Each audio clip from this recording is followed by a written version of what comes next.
Hello friends, మేము ప్రయాగ్రాజ్కి వెళ్ళాలనుకుంటున్నాము. మేము ఇప్పుడు నేషనల్ బస్లో వెళ్ళాలనుకొని మేము ఇక్కడ హాస్పిటల్ దగ్గర తీసుకొని ఉంటాము. అదే ఎస్టీ మాల్ నుండి కొంచెం ముందు కొత్త హాస్పిటల్ వస్తుంది, అక్కడ ఉన్నాము మేము.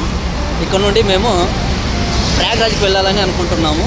అంటే మాకు డైరెక్ట్ ప్రయాగ్రాజ్కి బస్సు దొరకలేదు సీటు, అందువల్ల మేము హైదరాబాద్కి వెళ్ళి అక్కడ నుండి హైదరాబాద్ నుండి బుక్ చేసుకొని వెళ్ళాలని అనుకుంటున్నాము. మేము అక్కడ ప్రయాగ్రాజ్కి వెళ్ళినాక మీకు అంత డీటెయిల్స్ వెళ్తూ ఎలా వెళ్తున్నామని మీకు డీటెయిల్స్ ఇస్తాను నేను. రండి వెళ్దామండి, నా జతలోనే ఉండండి, మీరు వెళ్దామండి రండి. బస్సు రావడము చాలా లేట్ అయిపోయింది, అందువల్ల మేము ఇక్కడుండి ఏం చేసేదని అలా ఫోటోలని తీసుకున్నాము. తర్వాత బస్సు వచ్చింది, మేము ఇప్పుడు హైదరాబాద్లో ఉన్నాము. అది ఏ విధంగా జరిగిందంటే బస్సు రావడం లేట్ అవడంతో హైదరాబాద్కి రావడం కూడా చాలా లేట్ అయిపోయింది. మేము హైదరాబాద్లోకి వచ్చినప్పుడు 9 గంటల టైము, ఆ బస్సు వచ్చి 6 గంటలకంతా రావాల్సింటే 3 అవర్లు లేట్ అయిపోయింది. మేము ఇప్పుడు చార్మినార్కి వెళ్తున్నాము. మేము హైదరాబాద్లో దిగిన తర్వాత మాకు 3:45కి ప్రయాగ్రాజ్కి హైదరాబాద్ నుండి బస్సు ఉండేది, మియాపూర్ నుండి. అందువల్ల మేము ఇక్కడ ఉండి ఏం చేసేదని మేము చార్మినార్కి వెళ్ళిపోయినాము. వెళ్తూ మేము నాష్టా ఏదైనా చేద్దామని రైస్ అలాంటిది ఏమైనా తిందామనేసి అనుకున్నాము. కానీ మాకు మేము దిగిన స్థలాల్లో ఎక్కడా కూడా హోటల్లో అన్నం అయితే దొరకలేదు మాకు. అక్కడ నుండి చాలామందిని అడిగినాము ఎక్కడ దొరుకుతుందని. వాళ్ళు చెప్పినారు, ఏదో ఒక హోటల్ చెప్పినారు, అక్కడికి వెళ్ళాము. అక్కడైతే ఇడ్లీ చాలా బాగుండింది, రేట్లు కూడా చాలా తక్కువే. హైదరాబాద్లో ఒక ఇడ్లీ వచ్చి 5 రూపాయలు మాత్రమే ఉంది. చాలా అంటే చాలా ఖుషి అయిపోయింది. బెంగళూరులో అదే ఇడ్లీ 10, 15 రూపాయలు, 20 రూపాయలు, 25 రూపాయలు ఉంటుంది. ఆ హోటల్లో ఇడ్లీలు కూడా చాలా బాగుండే. బాగా కడుపు నిండా తిని తృప్తిగా మేము చార్మినార్కి వెళ్ళిపోయినాము. చార్మినార్ కూడా చూడడానికి చాలా అద్భుతంగా ఉంది. ఇక్కడ ఒక బ్యాగుని అక్కడ పెట్టాలంటే వాళ్ళు ఛార్జ్ చేస్తారు, ఒక బ్యాగుకి 30 రూపాయలు ఛార్జ్ చేస్తారు. అలా మా బ్యాగులు 3 బ్యాగులు ఉండడంతో 90 రూపాయలు ఛార్జ్ ఒక కవర్కి. అవర్ లెక్క ఇక్కడ బ్యాగ్ని చూసుకోవడానికి. మేము చార్మినార్ నుండి బయలుదేరి వెళ్ళినాము. మధ్య దారిలో మధ్యప్రదేశ్ దొరికింది, ఇక్కడ భోజనాలు కానీ నిలబెట్టినారు. అయితే ఎక్కడా కూడా మన రైస్ అనేది దొరకదండి, అన్నమే దొరకదు ఇక్కడ. ఉన్నా కూడా ఇవ్వరు, ఎక్కువ రేటు చెప్తారు. బరీ చపాతీలు, అదేదో రొట్టె అంటారు. అబ్బా, తినడానికే కాదు. ఎవరైనా ఉత్తరప్రదేశ్ ఇలా నార్త్కి ఏమైనా రావాలనుకుంటే ఎవరైనా నాకు తెలిసి స్టవ్వా బియ్యము 2 గిన్నెలు తెచ్చుకోవడం మేలు, ఎక్కడైనా నిలబెట్టుకొని తినేసి వెళ్ళడానికి. చాలా అంటే చాలా కష్టం, అన్నం లేనిది మనకి ఉండడానికి కాదు. ఇక్కడ అన్నం పెట్టు, ఇది సమస్య ఇక్కడ. ఇంత ఎంత తినంటారు, అది ఏమంటారు, అదే అవలక్కి. ఏంది అవలక్కి అంట. అదే మన ఊర్లో వచ్చేసి అవలక్కి అనేది సన్నగా ఉంటుంది, ఇది పెద్దగా ఉంది, అదేదో అదేదో పువ్వు అంట. ఏ పువ్వు అన్నో ఏమో, ఎగురుకునే తలగా అయిపోయింది పరిస్థితి. మన కడప డ్రైవర్, కడప నుండి వచ్చి హైదరాబాద్లో సెటిల్ అయినాడు డ్రైవర్గా. ఏం పేరు? రమణమూర్తినా? వెంకటరమణ. మేమైతే ప్రయాగ్రాజ్కి వచ్చేసినాము. ఇక్కడ ట్రాఫిక్ జామ్ అన్నారు, కానీ మాకు ఏది ట్రాఫిక్ జామ్ అనేది ఏమీ లేదు ఇక్కడ. మేము బస్టాండ్లో దిగి ముందుకు వెళ్ళగానే 2 వీలర్ని మాట్లాడుకొని బయలుదేరినాము.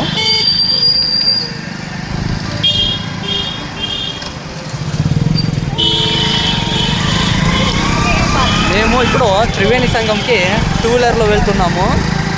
చూడండి, ఇతను 2 వీలర్ అతను చూడండి.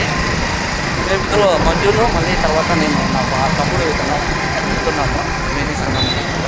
వీళ్ళు 300 రూపాయలు ఛార్జ్ చేస్తున్నారు ఇద్దరిని కన్నా, ఒక్కొక్కరికి 150 రూపాయలు.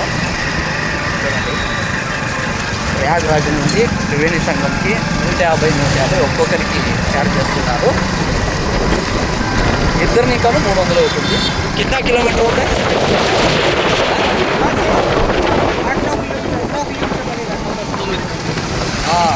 9 కిలోమీటర్లు అవుతుందంట ప్రయాగ్రాజ్ నుండి అక్కడికి. 2 టూలర్లో వెళ్తున్నారు.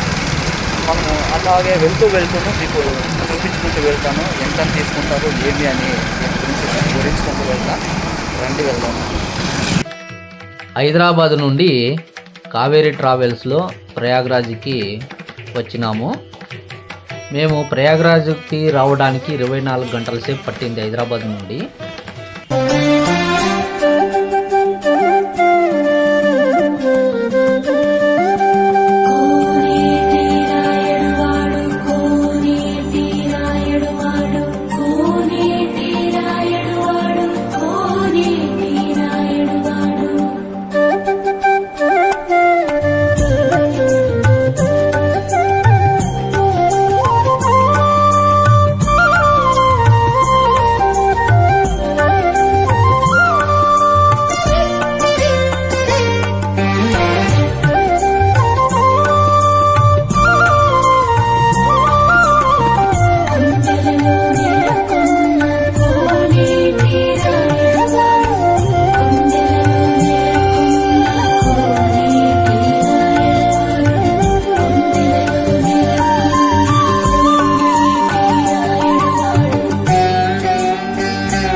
మమ్మల్ని 2 వీలర్ అతను ఇక్కడ దిగేయండి, ఇక్కడ నుండి కొంచెం ముందుకు నడుచుకొని పోండి అన్నారు. మేము సరే అనేసి అక్కడ నుండి దగ్గరే అనేసి నడుచుకొని వెళ్ళినాము. అక్కడికి వెళితే ఇంకా దూరం నడచాలి అని చెప్పినారు. అక్కడ నుండి నడుచుకుంటూ వెళ్తూనే ఉన్నాము, కానీ నది మాత్రం రాలేదు.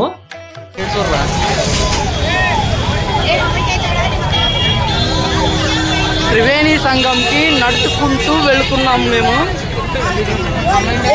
ఇక్కడ నుండి 7 కిలోమీటర్లు నడవలసి ఉందంట. కొంతమంది 3 కిలోమీటర్లు అంటారు, కొంతమంది 7 కిలోమీటర్లు అంటున్నారు. మేము నడుచుకొని వెళ్ళడానికి ఏమో ట్రై చేస్తున్నాము.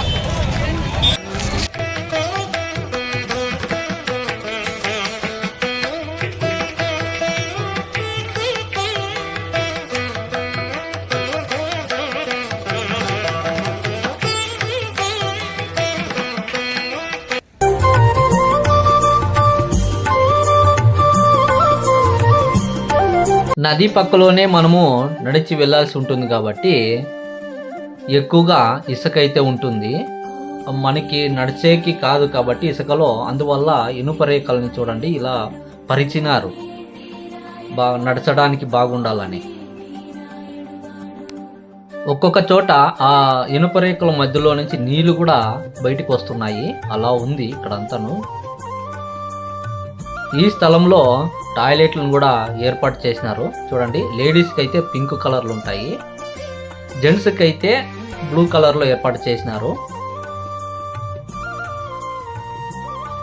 మేమైతే నడుస్తూనే ఉన్నాము, త్రివేణి సంఘం దగ్గరలోనే ఉన్నాము అనుకొని నడుస్తున్నాము. కానీ ఎంత దూరం నడిచినా త్రివేణి సంఘం మాత్రం దగ్గరలో అయితే రాలేదు. తర్వాత మాకే ఒక సుస్థ అయిపోయి మేమేం చేసినామంటే రిక్షాని మాట్లాడుకొని రిక్షాలో వెళ్ళినాము. ఈ రిక్షా వాళ్ళు ఒక్కొక్కరికి 100 రూపాయలు ఛార్జ్ చేస్తున్నారు.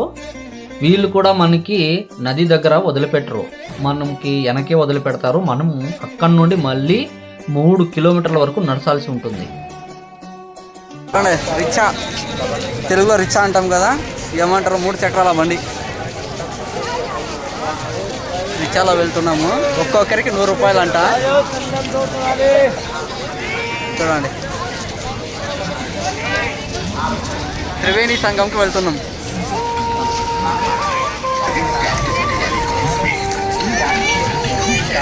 మేము వెళ్ళిన టైంలో ఇక్కడ వచ్చిన భక్తులు కూడా చాలా తక్కువ. మాకైతే చాలా ఫ్రీగా అనిపించింది ఇక్కడ ఈ స్థలంలో. చూడండి, రోడ్లు కూడా చాలా విశాలంగా ఉన్నాయి, రావడానికి వెళ్ళడానికి చాలా అంటే చాలా బాగుంది.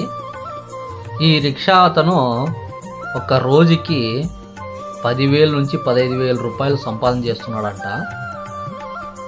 మేమిద్దరమే కదా కూర్చున్నాము, అంత సంపాదన ఎలా చేస్తావు అంటే, మీ అదృష్టం కొద్దీ నేను ఇద్దరినే పిలుచుకొని పోతున్నాను, లేదంటే ఒక్కొక్కసారి నేను 7 మంది 8 మంది ఇలా పిలుచుకొని వెళ్తుంటాను అని చెప్పినాడు అతను.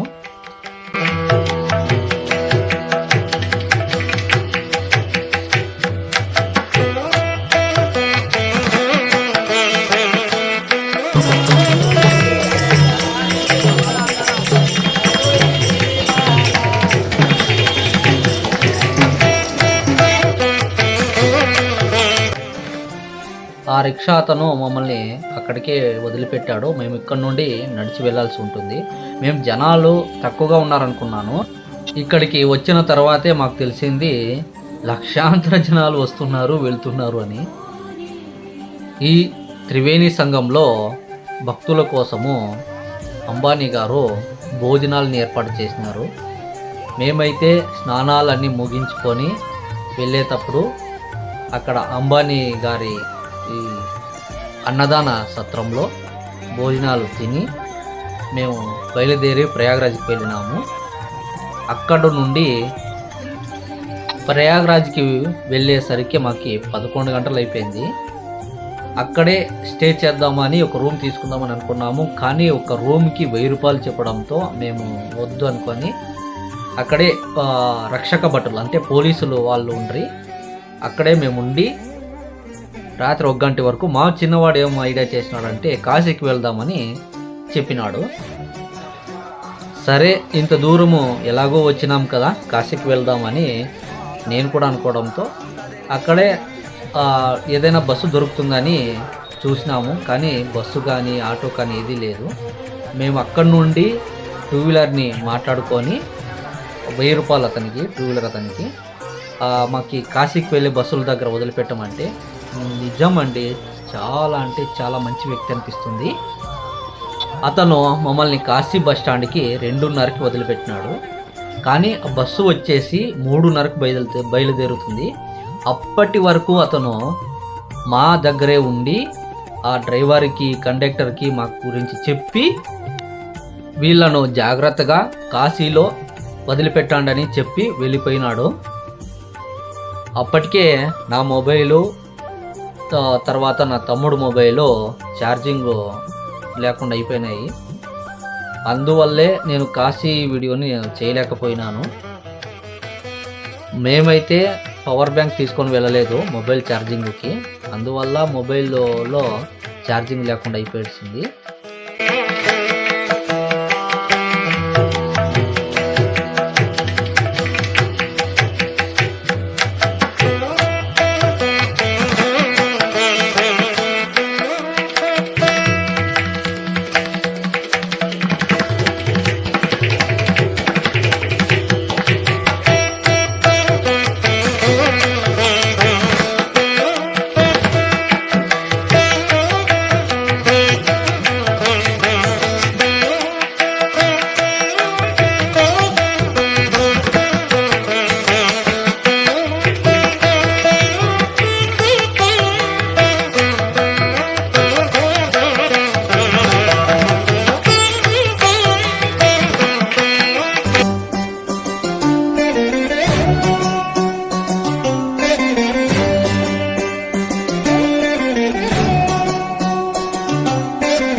త్రివేణి సంగంలో స్నానాలను చేసి ఇక్కడ నుండి మనము 1 కిలోమీటర్ దూరం నడిస్తే మనకు ఆంజనేయ స్వామి దేవస్థానం వస్తుంది.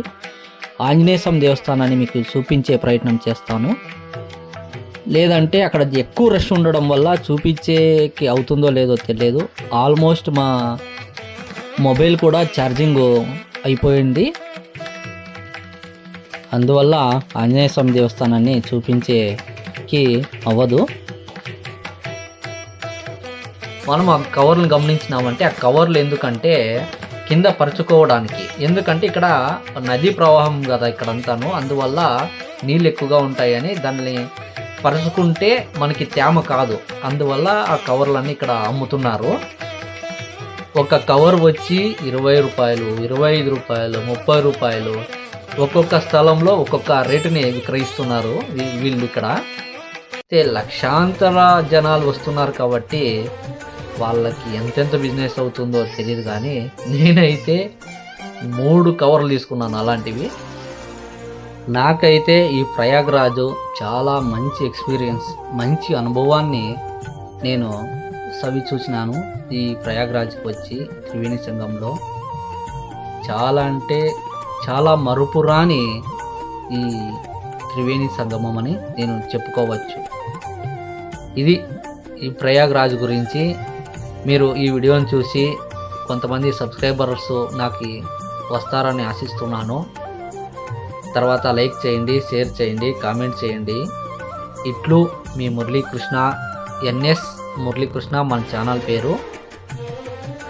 నెక్స్ట్ వీడియోలో మనము కలుసుకుందామండి. అంతవరకు సెలవు.